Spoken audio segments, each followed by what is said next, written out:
people who are graduating from this country, we graduate around 100,000 students. If you look at the time you completed your high school, the students who qualified to join university were close to 140,000. Assuming that not all of them will graduate for one reason or the other, roughly 100,000 students, the one that you reported to campus with from your class will graduate from campus 4 years down the line. Do we have jobs for 100,000 people in this country? Is this country creating enough jobs for young people who are completing school? So it was a bit difficult.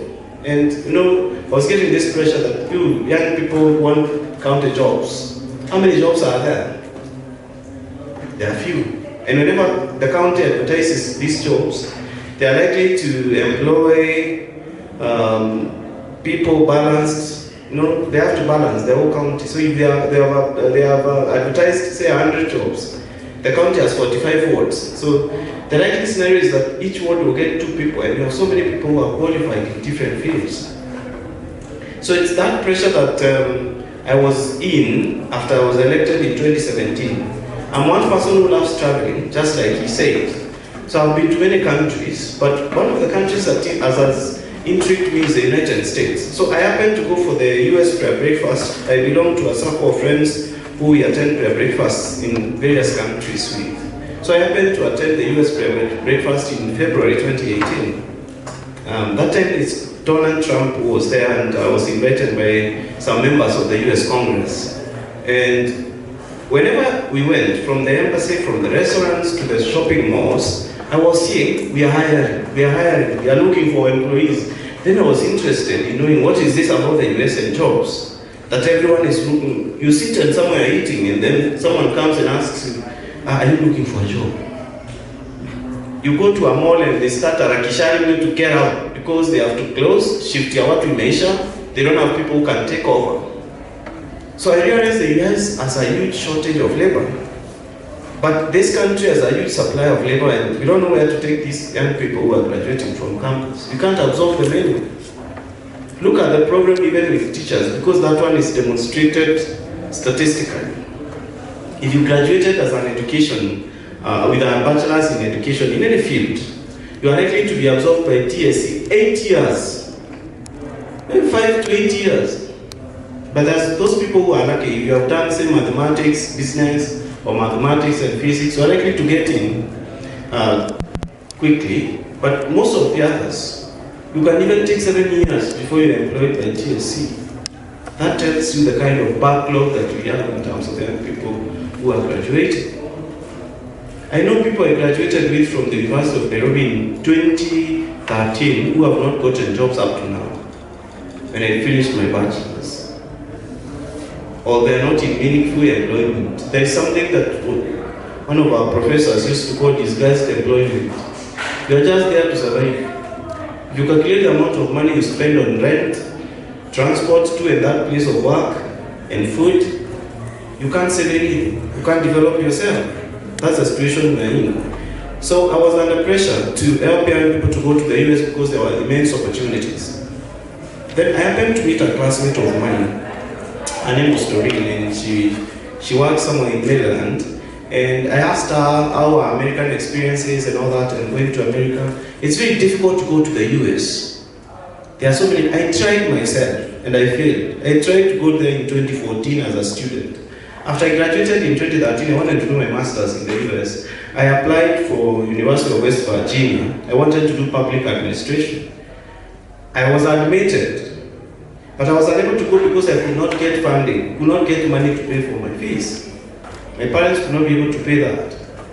And you realize, even to get a visa, you need to show that you have funding. So what most of the people do, they go get bank statements from people who have money. So you go to someone, namwambia nitolee bank statement yako, niseme wewe ni mayangu, wewe utanilipia fees. Then you use that statement to go to the embassy. You can even succeed with the statement, but will that statement give you school fees? Which uncle will pay for you 2 million shillings per year for your studies, or 3 million per year for your studies? So what happens to most African students, especially those who borrow statements to go to get visas? You go there, you lack school fees, you drop out. Then unasikia mtu wenu alienda US 10 years na kujangu because ana papers na akirudi kwa hizi rudi tena. So anaenda chini ya maji, they do those menial jobs, mowing lawns, na kuosha wazee huko kwa homes. Then those are the menial jobs that you do chini ya maji because you are an illegal immigrant. So that's what most Africans are doing.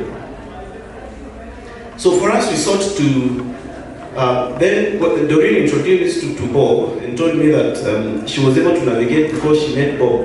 Bob lives and works from Florida, Tampa, Florida, and what he does is he helps African migrants to find jobs. So for him, he has an employment company. So he trains Africans to get jobs, those who are there already. Then he found so many employers who are looking for people with specialized skills. So when I met him, he was looking for something that I had. So I told him I have young people in my ward, that is, who I want to bring here to the US to study. The easiest way to take you to the US to work is to take you through school. So the Kenya Airlift program, basically, our major objective is to take you to work. But you can't go to the embassy and say, give me a visa, I go to work in the US. We take you there as a master's student because it's easier to find funding for master's students. We realize there is a lot of opportunities there. It's only that there is no one who has delved into digging and research and finding information about how you can fund your studies in the US. So we came together. Bob was looking for people who can be taught very technical things that most Americans don't know so that they go to work. Then I told him, we have great young people here in Kenya. Can we form a scholarship program for them? So that's when we started the Kenya Airlift program. Mostly people never believed in us. Of course, there's some money that is needed. So, unapatana mtu na unajua bedhe kuna scheme iko hapa ama mostly of the young people when walikuwa wananiambia tutafutie kazi kwa county. Unasikia mzazi anakuambia nitatoa anything. Nitatoa wewe anything, nitafutie tu kazi. You know corruption in this country. Na kitu ya kuingizwa job. So unapata mzazi anakuambia mimi nilitolea mwingine sijui 300,000 akaingia TSC, 300,000 akaingia polisi. 400,000 akaingia Kenya Army. So you know people buy jobs in this country. So they are telling you, tatoa anything. Unamwambia hapana, hapa kuna program tuko nayo ya kwenda US. Unauliza umepeleka nani? We didn't have anybody to show. Unamwambia me I don't want to be a guinea pig. Wakufanya na experiment. So that is the situation we found ourselves in. But a few students believed in us. They joined the program. So they were the very first students who we tested many schools with. We identified a few universities that we can work with. Because number one, you have to find affordable schools. You cannot get someone from here, you take them to New York. New York is very expensive.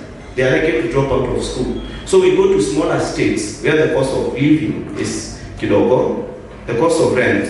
Rent in those small states is like 50K per month. That's the most affordable you can find. And in New York, rent is 300,000. So, shillings now, I'm talking in terms of shillings. 50,000 is nothing, you only rent there. But hapo unajua ni start salary ya mtu. Ukiangukia job poa after graduation. Your US ni rent. But the smallest of jobs in US inalipa kitu 300,000 per month. So, rent ya 500, ya 50K you can afford. You are watching Success with Bob Mwiti Show, presented to you by Upstack America. Upstack America is a consulting company that helps immigrants find amazing higher education and job opportunities in the tech industry in the United States. You can find our programs by going to www.upstackamerica.com. Upstack America, we wake you up to the unlimited potential. Then we had to look for affordable schools, we had to look for funding. We partnered with two lenders. Our very first lender was Empower. Empower was founded by Germans, one German national and an Iranian, to finance master's students, international students who are doing masters. So we partnered with them, they finance your education. Studying masters in the US will cost you like 3 million Bob. 1.1, the cheapest you can find is 1.5. First year, 1.5, second year, and then graduate, because it's a 2-year program. Then we had to get funding for that. Then there is the relocation bit. Before you get into the plane to go to the US, you will have spent around 500,000 here. Before you go, when you spend this money, you have to buy an air ticket. Right now to go to US between 150 and 180 to 200,000 ticket alone. Service fee, visa fees is around 70,000. You have to pay rent, deposit and 1 month rent when you are here. 50 plus another 50 a deposit in Abuja, 100. Then there is some service charge. So before you get into a plane to go to the US, you need 500,000. How many people who have graduated from campus get that money? I want to believe the attitude of parents is like my own parents. When I graduated, Papangu aliniambia mimi kazi yangu imeisha. I tried to mention to him and nilipia hata masters. Hapa UN nisome. Akakataa. Kazi yangu imeisha. Kutoka hapo utafuta kazi, jisomeshe. If you want to continue, me I've done my part. 844 is done. That is where I can go. Ukijaribu kuleta topic unaulizwa au wengine wako nyuma yako unataka niwapike ni wakule. Watasomeshwa na nini? Wewe unataka pesa ya kusoma masters nini? So I don't believe everyone's parent. Most of us, we are born not in high places where people have money or where parents have money to pay for your education to the extent that you want. So that's the kind of shock that awaits most of us. Even those of you who are looking at me. So there are 3 things involved.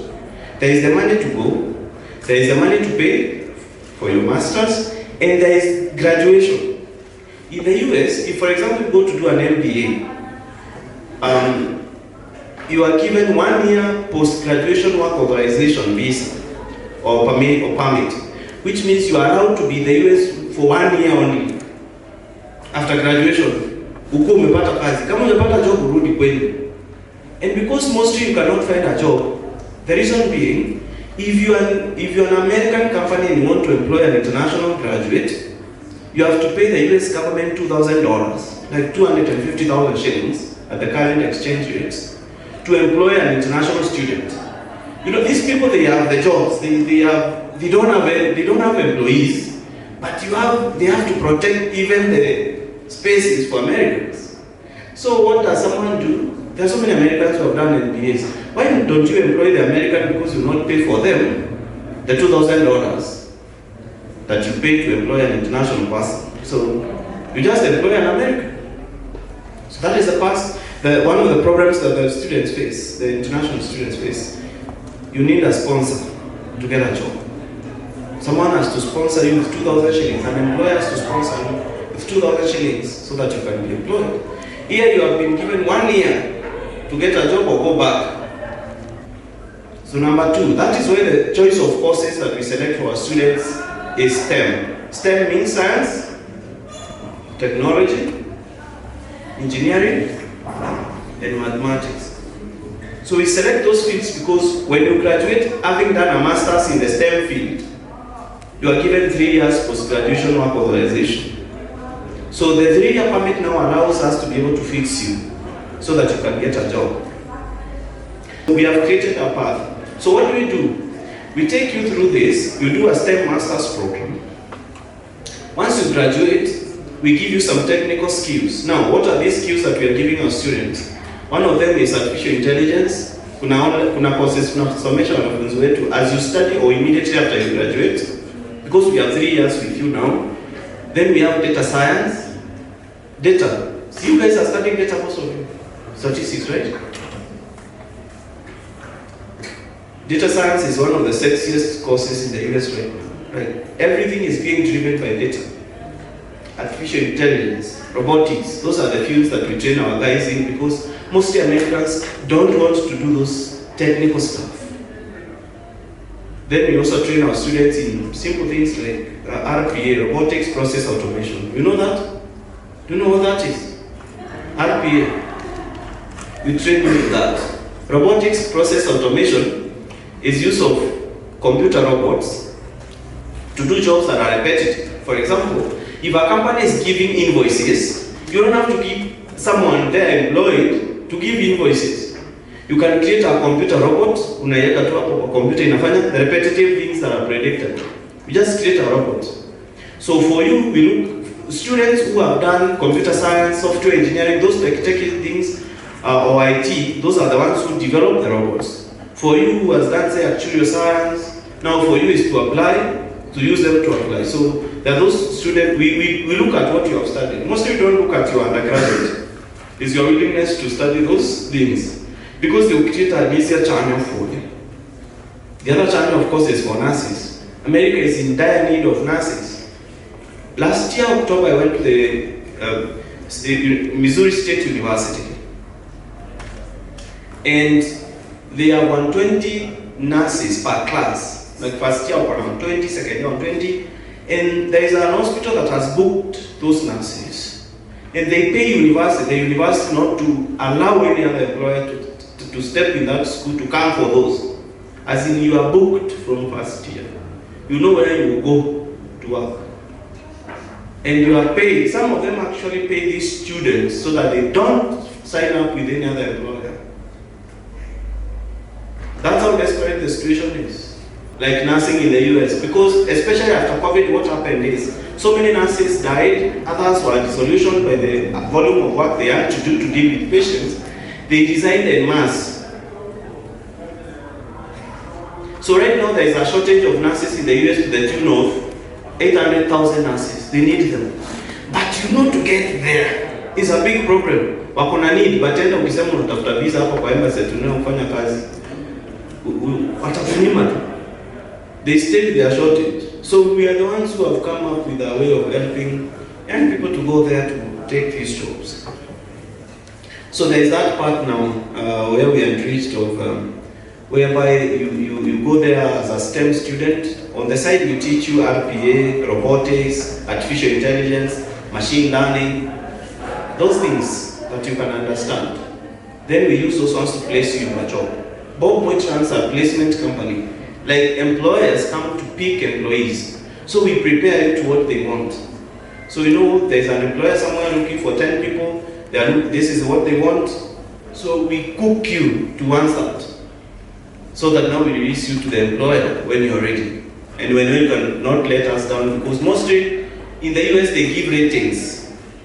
You know where you're seated. Society, if you want to download an app, for example, you want to download Facebook, ukienda kwa Google Store, so there is somewhere you can give stars. That I don't like this app. So you now complain about that. Reviews, you know them. You can review hotels. Unapeanga reviews hata watu wa Uber, si ndio? This thing of reviews even is done for people in the US. The moment you go to a job and you are listed as an employee, you are normally revealed. You are reviewed kwa za HR, za employment systems. I don't need to guess a lot about. I don't need to tell you, to wait for you to tell me about you. If, for example, I employ you as a customer relations officer, and I have a website, naweka employees wangu wote hapo, so the person who walks in, anakuangalia, unaulizwa who served you. Or when you are logging into the system, unaloketiwa mtu, and then you are forced to write a review of how you were served. So those reviews matter. In the US systems work. Like, you cannot do things the way you want.